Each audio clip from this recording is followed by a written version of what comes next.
Welcome to career point 89 student. आज फिर से आप लोगों के क्वेश्चन नंबर 21 है।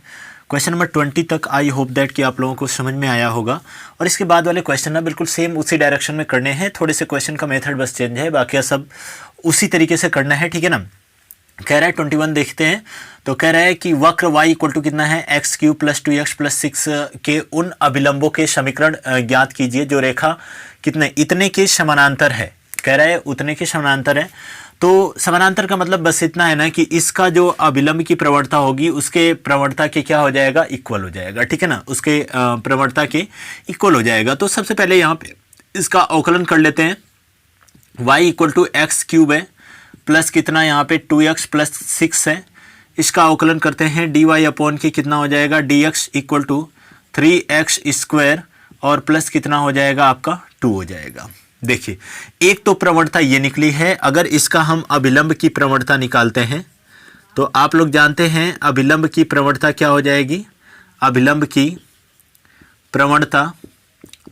प्रवणता क्या होती है, तो -1/k mt होती है, m टेंजेंट होता है। तो इक्वल टू अगर मैं बात करता हूं तो -1/k कितना हो जाएगा, 3x² प्लस कितना 2 हो जाएगा। चलिए आगे चलते हैं। कह रहा है कि यह रेखा उस वाले बिंदु उस रेखा की क्या है, समानांतर है। यहाँ पे एक रेखा लिखी हुई है स्टूडेंट, यह लिखा हुआ है आपका x + 14y + 4 = 0 है, ठीक है ना। तो सबसे पहले उसको हम लिख देते हैं यहाँ पे, वो वहाँ पे दिखाई नहीं दे रहा होगा, चमक पड़ रही होगी, ठीक है ना। x + 14y और प्लस कितना 4 = कितना हो जाएगा, तो 0 हो जाएगा। इसके बाद अगर मैं यहां से इसको कैलकुलेट करता हूं तो यहां पे कितना हो जाएगा, यह 14y = देखो यह इधर जाएगा तो -x माइनस कितना हो जाएगा 4। अगर इसको मैं y = निकालता हूं तो -x/ की कितना हो जाएगा 14 और माइनस यहाँ पे 4/ की कितना हो जाएगा 14 हो जाएगा। इसकी हम तुलना कर देते हैं तो y बराबर किससे, तो mx + c से तुलना करने पर क्या हो जाएगा, तुलना करने पर और स्टूडेंट जब तुलना करते हैं तो यहां पे क्या हो जाएगा, m बराबर देखो ये कितना आ गया, तो -1/के कितना हो जाएगा 14 आ जाएगा, ठीक है ना। अब इस पर हमको क्या निकालना है, हम देख रहे हैं कि कह रहा है कि इसी के समानांतर है। तो ये वाली प्रवणता अभिलंब की और ये वाली प्रवणता क्या हो जाएगा, दोनों इक्वल हो जाएंगे। यहां से हम लोग वैल्यू कैलकुलेट कर लेते हैं तो आपका क्या हो जाएगा, -1/k 3x² + 2 = -1/k कितना हो जाएगा 14। माइनस से माइनस कट गया। यहाँ पे अगर मैं बात कर रहा हूँ तो 3x² + 2 = कितना हो जाएगा 14 हो जाएगा। इस 2 को उधर ट्रांसफर कर देते हैं तो यहाँ पे आपका कितना हो जाएगा 3x² = कितना हो जाएगा, ये 2 उधर जाएगा माइनस और 14 में से 2 जाएगा तो आपका 12 हो जाएगा। 3 4 जा 12। x की वैल्यू अगर हम निकालते हैं, यहाँ पे दिखाई नहीं दे रहा होगा ना, इधर लगा देता हूँ। x की वैल्यू अगर निकालते हैं तो यह प्लस माइनस कितना हो जाएगा 2। देखो जरा, एक बार x बराबर 2 आया और एक बार x बराबर -2 आया। इधर सॉल्व कर देता हूँ। यह x बराबर एक बार 2 लेने पर 2 पर क्या हो जाएगा यहाँ पर, तो यह y = कितना हो जाएगा x, इसका मतलब 2 का क्यूब प्लस 2 × 2 प्लस कितना 6 और इक्वल टू कितना हो जाएगा, 2 का 3 बार करेंगे 8 और 2 2 जा कितना 4, 8 और 4 कितना हो जाएगा आपका 8 और 4 कितना हो जाएगा, तो 8 और 4 12, 12 6 कितना हो जाएगा 18 हो जाएगा। चलिएगा स्टूडेंट आगे चल लेते हैं। अब यहाँ पे देखो जब हमने कितना रखा, पॉइंट कितना आ जाएगा 2, कितना 18 हो जाएगा, ठीक है ना। इसके बाद अगर मैं बात करता हूँ x बराबर एक बार -2 पर भी देखेंगे, एक बार बराबर x बराबर -2 पर भी देखेंगे तो यहाँ पे कितना हो जाएगा y = -2 का क्यूब प्लस कितना, आगे चलते हैं। यहाँ पे कहाँ पे हम लोग थे, y = -2 का कितना है क्यूब है, ठीक है, प्लस यहाँ पे आपका कितना हो जाएगा, तो 2 × कितना -2 हो जाएगा और प्लस 6 = कितना हो जाएगा। तो देखिएगा स्टूडेंट आराम से आप लोग सॉल्व कर सकते हो। यहाँ पे कितना आएगा, तो -8 आ जाएगा, यहाँ पे माइनस आपका 4 आ जाएगा प्लस कितना 6 इक्वल टू अगर मैं बात करता हूँ 8 और 4 कितना, तो -12 प्लस 6, 12 में से 6 जाएगा तो माइनस कितना बचेगा 6 बचेगा, ठीक है ना। जब हमने यहाँ पे देखो जब -2 रखा तो यहाँ पे आपका कितना आ गया, तो -6 आ गया, ठीक है ना। चलिए अब इन दोनों बिंदुओं पर हमको क्या निकालना है, अभिलंब का समीकरण निकालना है, अभिलंबों का समीकरण निकालना है। तो सबसे पहले हम बिंदु 2 और 8 पर देखते हैं, ठीक है ना। तो 2,8 पर, ठीक है ना, 2,8 पर अभिलंब का समीकरण देखते हैं। तो यह क्या हो जाएगा, अभिलंब का समीकरण, दो समीकरण निकल करके आएंगे चूंकि दो बिंदु आए हैं। तो यहां पे अभिलंब का समीकरण के लिए y माइनस y1 कितना है, 8 है। चलो रख लो यहाँ पे, आगे चलते हैं। माइनस, चूंकि अभिलंब की प्रवणता कितनी आई थी, तो -1/14 आई थी, तो -1 के कितना रखेंगे, 14 रखेंगे। यहाँ आपका x माइनस कितना, 2 हो जाएगा। चलिए आगे चलते हैं। इसका जब इसमें मल्टीप्लिकेशन करते हैं तो यह आपका कितना हो जाएगा, 14y माइनस कितना, 8 है ना। तो यहाँ पे जब 8 में मल्टीप्लाई करवाओगे तो 252 आ जाएगा, इक्वल टू कितना, -x और प्लस कितना हो जाएगा, तो 2 हो जाएगा। इसके बाद अगर मैं बात करता हूँ स्टूडेंट, इस x को पहले लेकर के चले आओ, x प्लस कितना, 14y, और यहाँ पे आपका कितना हो जाएगा, -252 और माइनस यहाँ पे क्या हो जाएगा, 2 इक्वल टू 0। x प्लस कितना हो जाएगा, तो यह 14y और माइनस यहाँ पे 2, देखो ये इसमें ऐड हो जाएगा तो 25 कितना हो जाएगा, 4 इक्वल टू 0 हो जाएगा। ये तो रहा आपका पहला समीकरण आ गया, ठीक है ना, अर्थात ये पहला आंसर आ गया, ठीक है ना। दूसरा समीकरण आप लोग इसी तरीके से इस पे निकाल सकते हो, कितना हो जाएगा, यह -2 और कॉमा -6 पर, -6 पर अभिलंब का समीकरण कितना होगा। तो इसी प्रकार से इस पर भी निकाल सकते हैं अभिलंब का समीकरण, ठीक है ना। थोड़ा सा लंबा क्वेश्चन है स्टूडेंट, आराम से लगाना, ठीक है। यहाँ पे क्या हो जाएगा, तो यह आपका y माइनस y1 की वैल्यू कितनी है, -6 है, ठीक है। इधर आपका -1/14 यहाँ पे इंटू इधर क्या हो जाएगा, तो यह आपका x माइनस x1 की वैल्यू कितनी है, तो माइनस कितना, 2 हो जाएगा। क्लियर है। चलिए आगे चलते हैं। y प्लस कितना, 6 बराबर यहाँ पे -1/14 और यहाँ पे कितना हो जाएगा, x प्लस कितना हो जाएगा, तो x प्लस 2 हो जाएगा, ठीक है ना। इसका मल्टीप्लाई इसमें करवा देते हैं तो कितना आएगा स्टूडेंट, यह 14y तो आ ही जाएगा, प्लस यहाँ पे 84 आ जाएगा, इक्वल टू यहाँ पे -x और -2 हो जाता है। चलिए इक्वेशन इधर लिख देता हूँ पूरा का पूरा, ठीक है।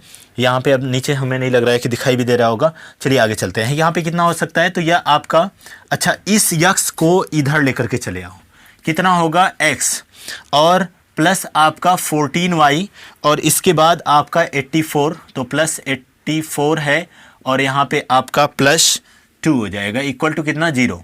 यह आपका दूसरा इक्वेशन निकल करके आ जाता है, 14y और प्लस यहाँ पे कितना हो जाएगा, 86 इक्वल टू 0। यह आपका दूसरा समीकरण रहा, ठीक है ना। एक ये आंसर हो जाएगा। एक बार स्क्रीनशॉट कर लो स्टूडेंट। इसके बाद आते हैं क्वेश्चन नंबर आपका 22, और क्वेश्चन नंबर 22 आज थोड़ा जल्दी में है स्टूडेंट, इसलिए क्वेश्चन नंबर 22 तक बता करके आप लोगों को रहने दूंगा। उसके बाद नेक्स्ट वाली वीडियो में आप लोगों का पूरा एक्सरसाइज ये आप लोगों की कंप्लीट हो जाएगी, ठीक है ना। चलिए यहाँ तक आप लोग देख लीजिए, उसके बाद आते हैं नेक्स्ट। सॉरी ये दिखाई नहीं दे रहा है ना, एक बार देख लो आप लोग। क्लियर है, आई होप दैट कि क्लियर दिखाई दे रहा होगा, ठीक है। चलिए आगे चलते हैं। AT पर स्पर्श रेखा और अभिलंब के समीकरण ज्ञात करना है आप लोगों को। अच्छा, इस बिंदु पर स्पर्श रेखा और अभिलंब का समीकरण ज्ञात करना है।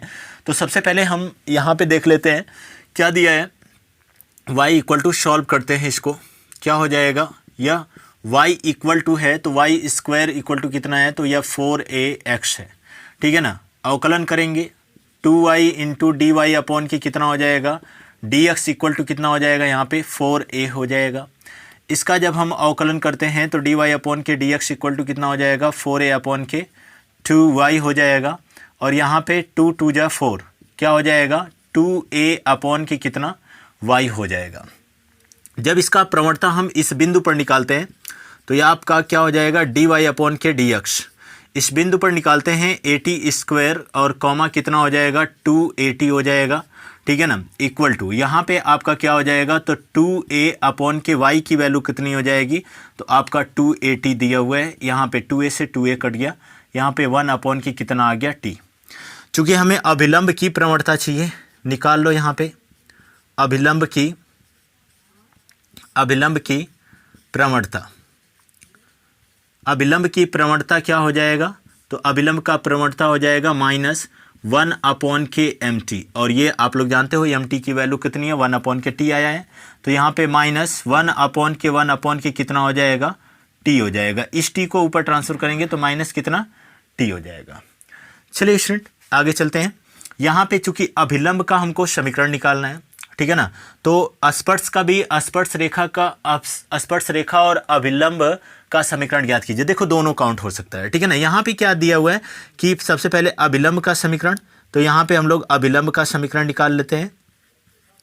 अभिलंब का समीकरण, दो बिंदु हमको पता ही है, ठीक है ना। यहाँ पे क्या हो जाएगा, तो यह y - y1 2at, और यहाँ पे आपका -t तो है ही, और यहाँ पे कितना हो जाएगा, तो यहाँ पे x - x1 -at का स्क्वायर।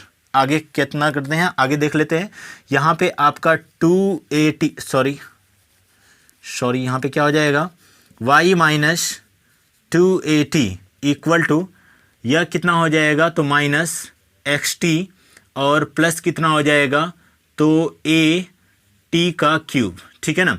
इसके बाद देखो t का t में मल्टीप्लाई हो जाएगा तो t का क्यूब होगा, ठीक है ना। इसके बाद इन सभी को इधर लेकर के चले आते हैं, यह क्या हो जाएगा, तो xt हो जाएगा, सॉरी इधर y को पहले लिख लेते हैं, y प्लस कितना हो जाएगा, xt हो जाएगा -2at, और आपका -at का कितना क्यूब, ठीक है ना, इक्वल टू कितना 0। ये आपका क्या हो जाता है, तो यह अभिलंब का समीकरण होता है। स्पर्श रेखा का समीकरण आप लोग जानते हो कि y माइनस कितना y1 हो जाएगा, इक्वल टू यहाँ पे m इंटू x - x1 होता है। चलिए स्पर्श का समीकरण निकाल लेते हैं स्पर्श रेखा का, तो यहाँ पे y - 2at हो जाएगा। देखो जरा बिंदु पॉइंट यहाँ पे हमको कितना पता है, at² और 2at पर निकालना है, ठीक है ना, इक्वल टू, अच्छा m की वैल्यू कितनी आई है, 1/k आई है, mt कर लेते हैं स्टूडेंट। यहाँ पे 1/k कितना हो जाएगा t, और यहाँ पे x - at का कितना स्क्वायर है, ठीक है ना। चलिए आगे चलते हैं, इसका मल्टीप्लाई करवा देते हैं, तो yt और माइनस कितना हो जाएगा, 2at equal to x - at का स्क्वायर।